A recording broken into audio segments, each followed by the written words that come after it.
Hello मित्रांनो, तर कालच्या व्लॉगमध्ये आपण बघितलं होतं की कॉलेजची बस तर आली नाही. तर मग काय, आम्ही गेलो मार्केटमध्ये आणि मार्केटमध्ये जाता जाता आम्हाला दिसलं हे मंदिर.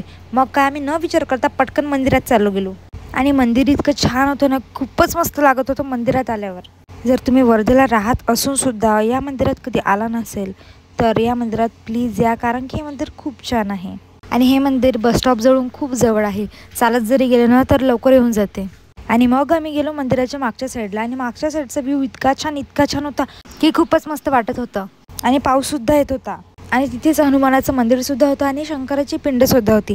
मग तिथले पण आम्ही दर्शन करून घेतले आणि त्यानंतर आम्ही घरी जायला निघालोच होतो की पाऊस चालू झाला होता.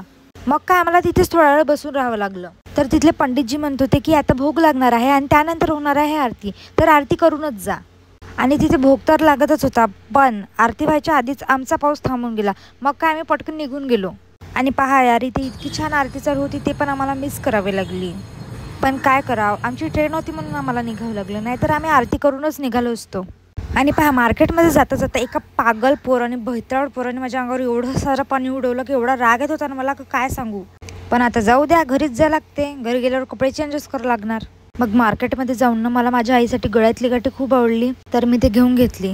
आणि 12 वाजायला काहीच वेळ बाकी होता. मग एवढ्या सप्पाट्यानं आम्ही रेल्वे स्टेशनवर जायला निघालो की पट्ट आणि तेवढ्याच वेळात आम्ही नाही का चिप्स, कुरकुरे हे पण घेऊन घेतलं. मग ट्रेन यायला 10 मिनिटं टाईम बाकी होता, तर आम्ही वेटिंग रूममध्ये थांबून आमचे चिप्स आणि कुरकुरे खाऊन घेतले. मग ट्रेन तर आली आणि आम्ही ट्रेनमध्ये बसलो. पण त्याच्यानंतर काय झालं हे बघा नेक्स्ट व्लॉगमध्ये. Bye bye.